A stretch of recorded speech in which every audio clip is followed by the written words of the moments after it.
He thought he had bought a pile of useless junk for pennies, but as soon as he opened the container, his life changed forever. No one could have predicted what was hidden inside. Mark sat on the edge of his bed staring at the floor as the pale morning light slipped through the blinds. The apartment smelled faintly of yesterday's dinner, and the air was heavy with silence. His wife had already left for work, her absence hanging in the room like an accusation on the dresser. An unopened bill with red lettering reminded him of everything he had been unable to fix. His reflection in the mirror across the room startled him for a moment. Gray threading his hair, lines carved deeper into his forehead than he remembered. He was only in his 40s, yet life had already managed to make him look older. His hands bore the calluses of years of hard labor, but there was no sense of accomplishment in them, only fatigue. Work was steady but unrewarding. He loaded trucks at a warehouse where no one remembered his name unless they needed something done quickly. The paycheck barely stretched to cover rent, utilities, groceries, and the endless cycle of small debts that piled up over the years. The credit card balances grew like weeds, and the thought of paying them off seemed laughable. At home, his wife had grown tired of words without solutions. She spoke less to him now, her glances sharp and cold. Their daughter, a teenager on the brink of adulthood, rarely invited friends over. Too embarrassed, perhaps, by the peeling paint on the apartment walls or the second-hand furniture. Mark was not lazy, nor a man who had squandered his life in drink or gambling. He had tried to be steady, tried to hold everything together. But somewhere along the way, opportunities had slipped through his fingers, and now he stood at a cliff's edge, staring down into a void of sameness that promised no escape. Every day bled into the next with frightening predictability, and yet despite the crushing weight of reality, a spark of longing still flickered inside him. He wanted more, not extravagance or luxury, just a chance to breathe without the constant choke of bills and debt. It was on one of those weary afternoons at the warehouse that he overheard two co-workers talking. They laughed about an auction one of them had attended, bragging about a lucky find inside a storage container that had cost only a fraction of its worth. "People just walk away from them," one man said. "Don't pay rent, forget about it, or lose track. Then the facility sells off the whole thing. Sometimes you get junk, but sometimes—" His voice trailed off with the kind of grin that hinted at riches. Mark pretended not to listen, but the words lodged deep in his mind. That night he lay awake, staring at the ceiling as his wife's steady breathing filled the dark. Storage auctions. The idea seemed ridiculous. Who would leave behind anything valuable? Surely the talk was exaggerated, one of those tall tales men tell to make life sound more adventurous than it really is. Still the thought gnawed at him. If others could stumble upon treasure, why not him? Even a small stroke of luck could change everything. He had no savings, but he still had a sliver of credit and a dangerous willingness to gamble. The following week, Mark found himself driving toward the edge of town, where rows of storage units stretched like an endless corridor of forgotten lives.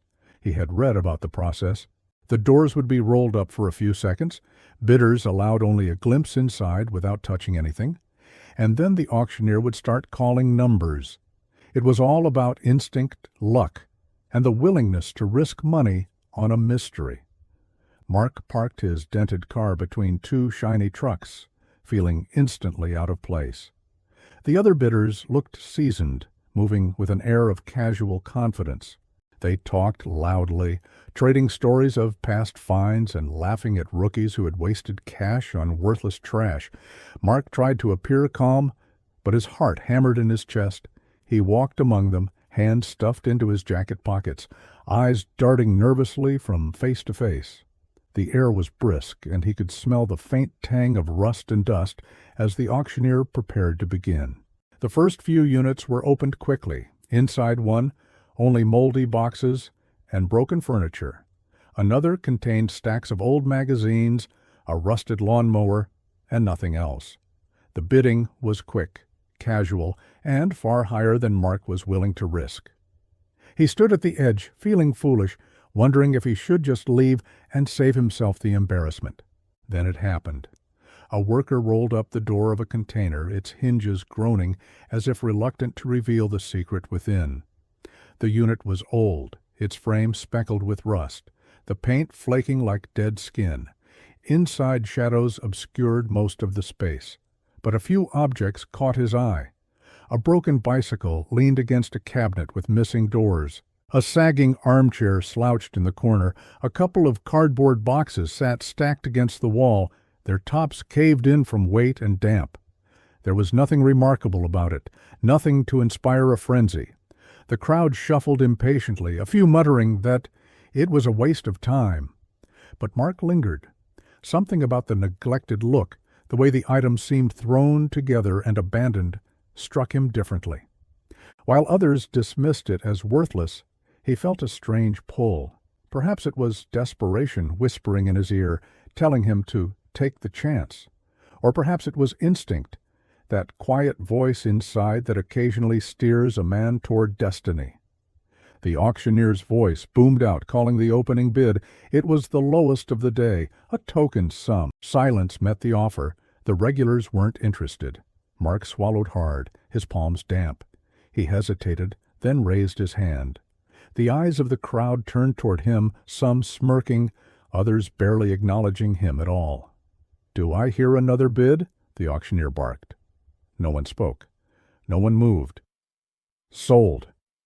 The gavel came down with a sharp crack, and the crowd dispersed as quickly as they had gathered, already eager for the next unit. Mark stood rooted to the spot, the weight of what he had just done pressing down on him. The container was his now, his for almost nothing, yet perhaps worth even less. He wasn't sure whether to laugh at his foolishness or tremble at the thought of what he might find. As the noise of the auction faded down the row, Mark remained by the rusted door, staring into the dim space that was now his responsibility. Dust floated lazily in the beams of light slipping past the frame. He took a deep breath, the smell of mildew thickened his lungs, and stepped closer. His future, uncertain and precarious, now rested inside a forgotten metal box that no one else had wanted. For the first time in a long while, Mark felt the faint stirrings of possibility. He had no idea whether he had just wasted his last chance or opened a door to something that would change his life forever. But as he reached for the lock and prepared to claim what was his, a strange shiver of anticipation ran down his spine. Somewhere beneath the dust and shadows, hidden in the wreckage of discarded things, something waited for him. And with that thought, he stepped into the darkness. The silence inside the container seemed to close in around Mark the moment the last footsteps of the dispersing crowd faded away. He stood just inside the doorway, eyes adjusting to the gloom. The first impression was worse than he had expected. Dust lay thick on every surface, the air heavy and stale with the smell of mildew and neglect. A broken cabinet leaned precariously against the wall, one door hanging from a single rusted hinge, the other missing altogether. A child's bicycle, its paint chipped and the tires flat, rested sideways on the floor as if it had collapsed there years ago and never been touched again. Against the far wall, an old armchair sagged under the weight of time, its upholstery torn and stuffing spilling out like yellowed clouds. Mark's heart sank as he took it all in. It looked like nothing more than the cast-offs of a life long forgotten. He ran a hand over his face, smearing dust across his skin, and exhaled heavily. He had hoped for anything that might justify even the small sum he had spent. But this was barely worth hauling to a junkyard. He considered walking away, admitting to himself that he had wasted his money, but some stubborn part of him wouldn't let go. He hadn't come here for nothing. He forced himself deeper inside, weaving through the cramped aisles between broken furniture and collapsed cardboard. His footsteps stirred the dust into lazy spirals that danced in the thin shafts of light from the doorway. At first, it was all as hopeless as it appeared. He nudged aside boxes filled with old clothes, the fabric eaten through by moths and time. A suitcase with a broken handle held nothing but brittle newspapers and a pair of cracked shoes. Each discovery brought another pang of disappointment, each second strengthening the voice in his head that told him He had been a fool. Then, in the back corner, half hidden beneath a stack of warped wooden planks, he noticed something different. A set of large crates, rectangular and heavy, their wood stained, dark with age, sat stacked one atop another. They were not the ordinary kind of cardboard or plastic containers people used to store junk. These had been carefully constructed, the corners reinforced with metal brackets, the lids nailed shut long ago. The sight of them jolted him from his despair. They did not belong to the randomness of the rest of the clutter. They had purpose. Mark crouched in front of the nearest crate, brushing dust and cobwebs away with trembling fingers. His pulse quickened. Whoever had left these had wanted them sealed, protected. With a piece of broken metal from the bicycle frame, he began prying at the lid. The nails resisted, groaning as if protesting against the disturbance, until finally one side gave way with a sharp crack. He pulled harder, the wood splintering until the lid came loose. What he saw made his breath catch in his throat. Inside, nestled in faded cloth, were small leather pouches, each one heavy and bulging. He lifted one carefully, the weight solid and undeniable, and tugged open the drawstring. His eyes widened as coins spilled into his palm, golden discs glinting dully through a layer of tarnish and dust. They were old, their surfaces etched with unfamiliar designs, worn smooth at the edges, but unmistakably valuable. Gold. Real gold. For a long moment he sat frozen, staring at the treasure in his hand. His disbelief was so strong that he half expected the coins to dissolve into dust, to vanish, and leave him clutching nothing but air. But they remained cold and heavy against his skin. His chest tightened, a strange pressure between exhilaration and fear.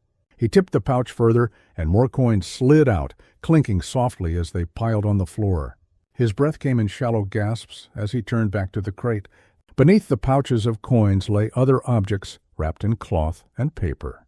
He unfolded one to reveal a silver goblet, its surface tarnished but ornate, the stem engraved with intricate patterns that caught even the dim light. Another bundle revealed a necklace, delicate but radiant, its chain fine as thread, its pendant set with a gemstone the color of deep water. His hands trembled so badly he nearly dropped it. The floodgates of disbelief burst open, and Mark began tearing into the other crates with frantic urgency. Each one revealed more wonders. There were paintings carefully wrapped in yellowed fabric, the frames gilded though chipped, the brushstrokes vibrant despite their age. A collection of books bound in cracked leather, their spines embossed with fading gold lettering, exuded the faint smell of ink and time.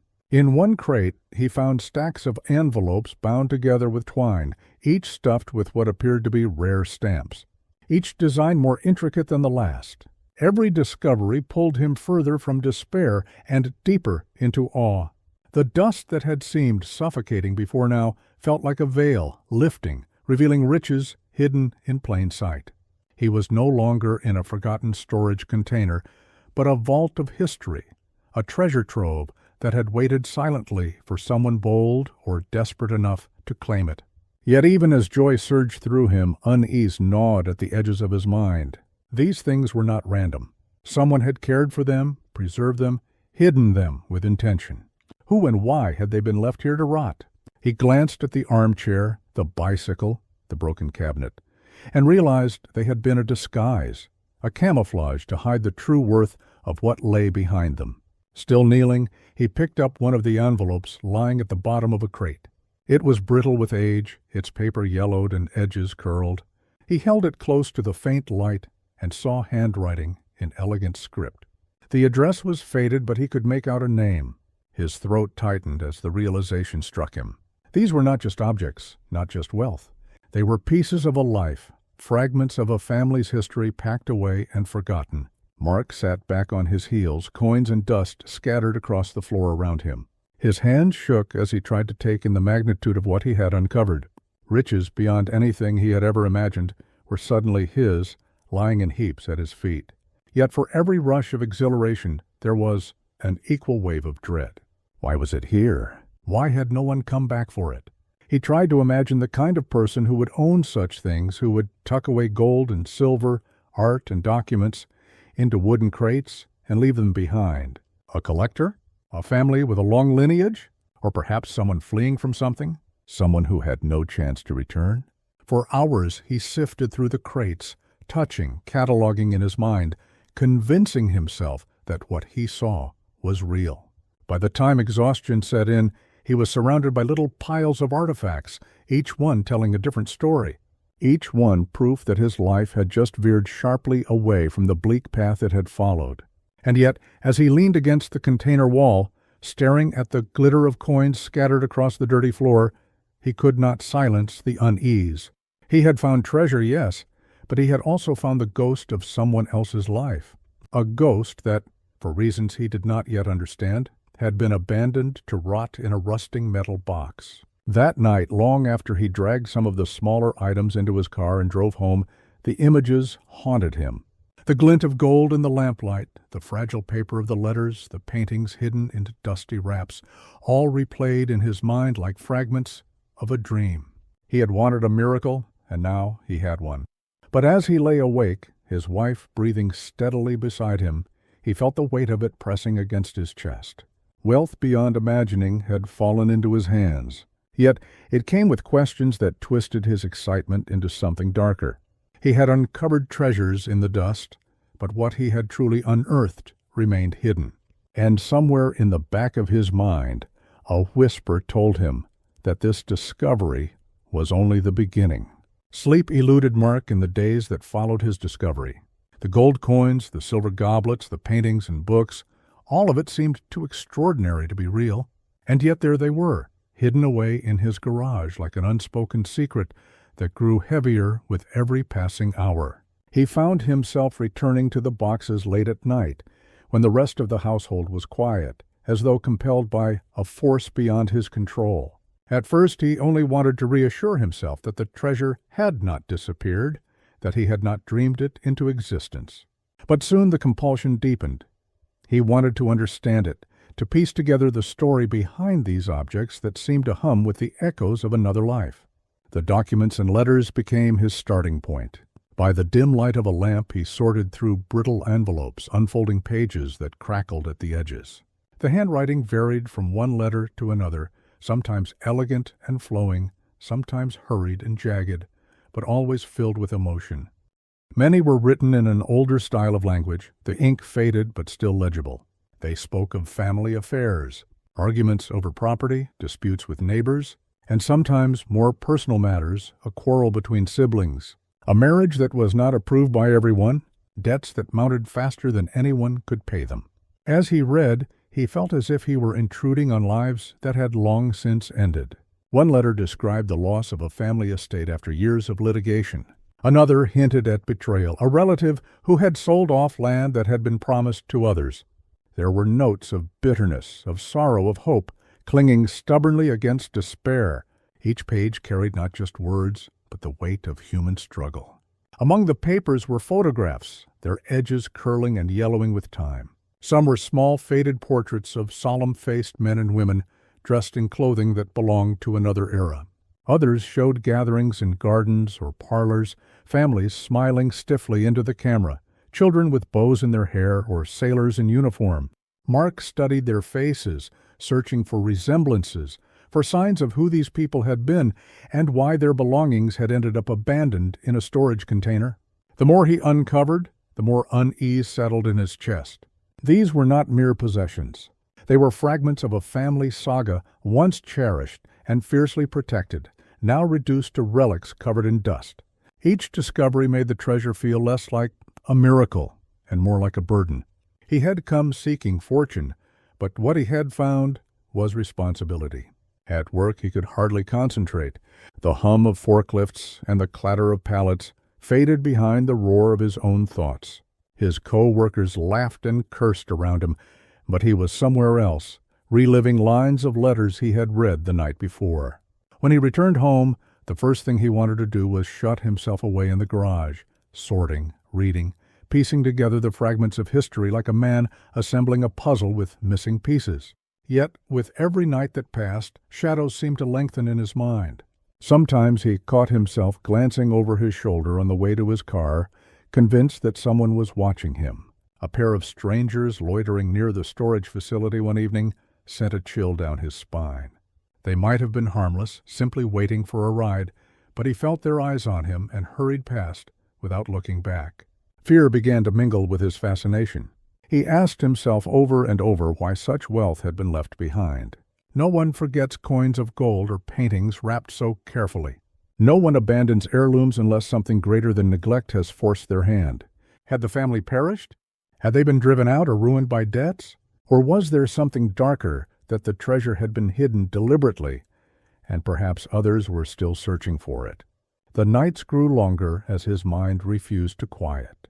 He would sit at the small desk in the garage, letters spread out before him, the soft gleam of coins and goblets at the edge of his vision. His fingers traced the faded ink, while his thoughts spiraled between greed and guilt. On one hand, the wealth could transform his life. No more debt. No more anxious calculations over rent and groceries. No more arguments with his wife about bills.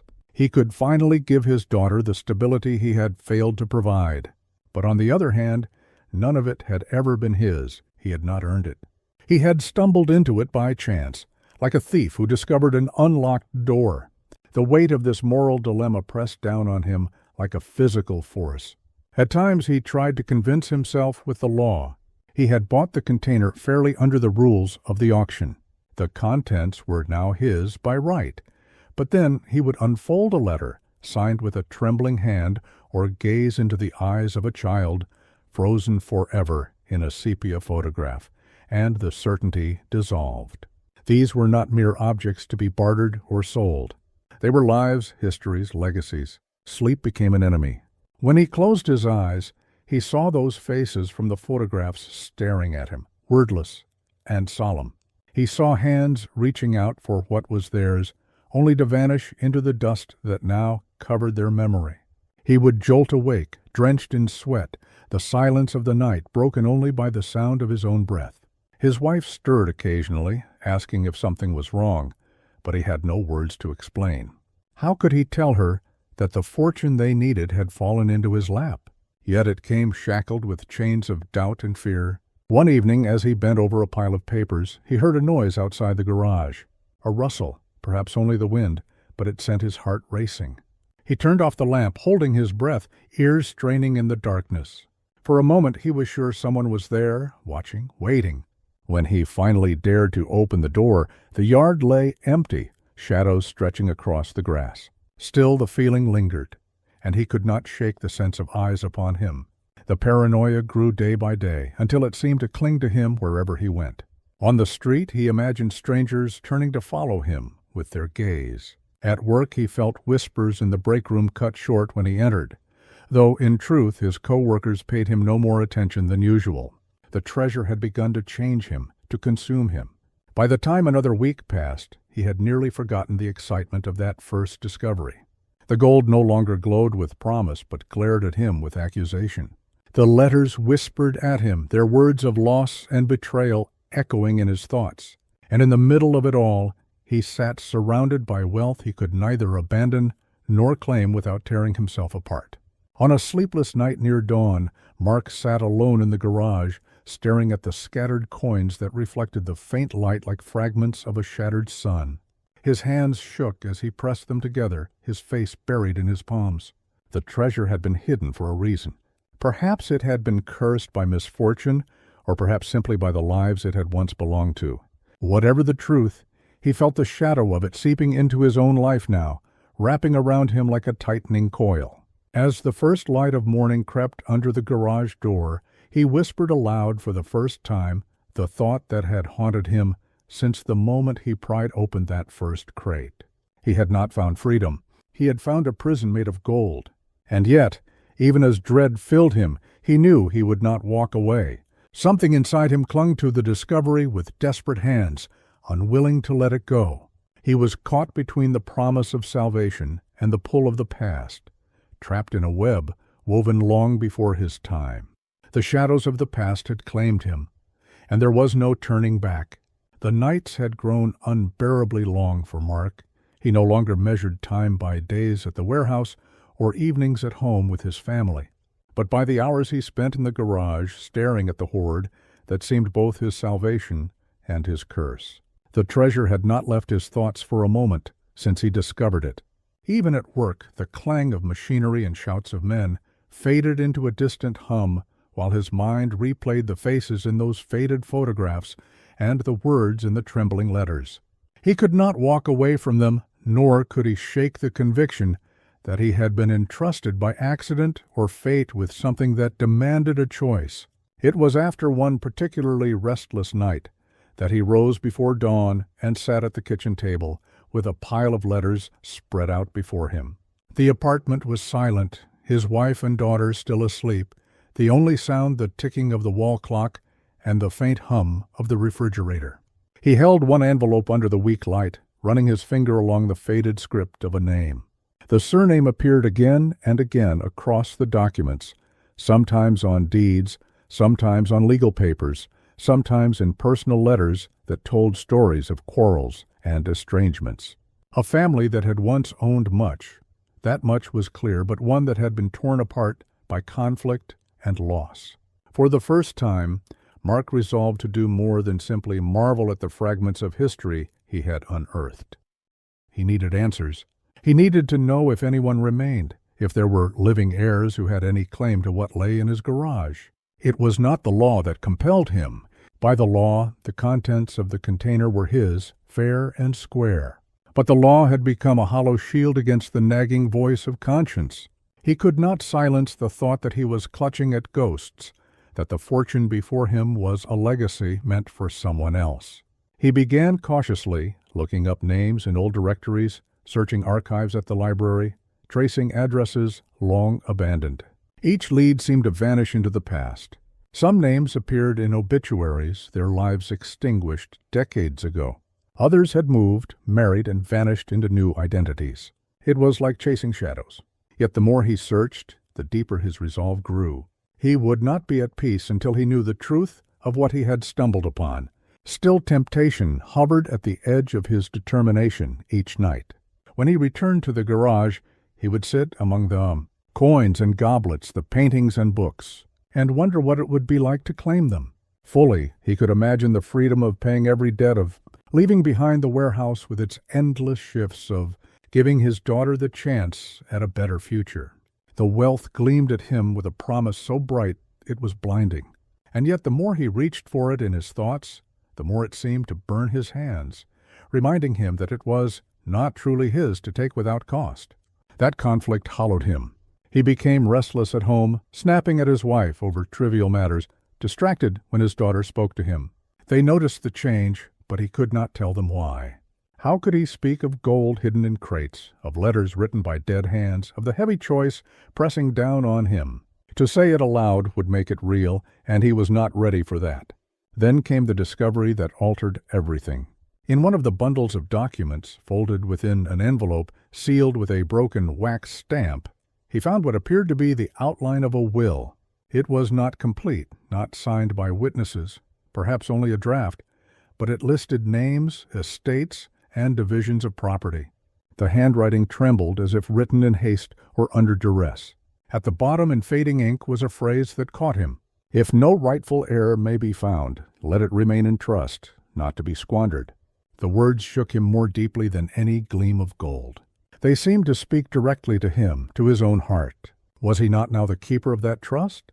Was it not fate that had led him to this forgotten container? Yet even as the thought rose, so too did doubt.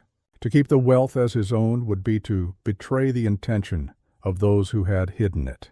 To give it all away would be to betray his own family, who needed him to be more than the man who could barely pay bills. He wrestled with that dilemma until his nerves frayed.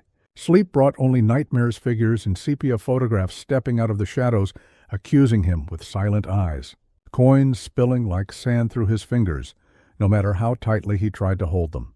During the day, strangers' faces seemed to linger on him a beat too long, feeding his paranoia that someone else knew, that someone else was waiting to claim what he had found. One evening, after hours of pacing the garage, Mark came to a decision. He would not hoard it all, nor would he surrender it completely. He would split it fairly, cleanly, as though dividing not just gold, but the burden itself. Half he would keep to give his family the life they deserved after years of scraping by. Half he would set aside, and if ever rightful heirs appeared, that portion would be theirs. It was not perfect justice, but it was a balance he could live with. The next morning, with a clarity he had not felt in weeks, he began the process of separating the treasure. He laid out coins and goblets in 2 piles, sorted paintings and books, divided documents into what was personal history and what was valuable property. Each division felt like a cut into his own flesh, yet with each cut he felt the weight on his chest ease slightly. He was not free, but he was no longer trapped. He had chosen, and the choice gave him strength. Still, doubts lingered like shadows at the edges of light. Was half enough?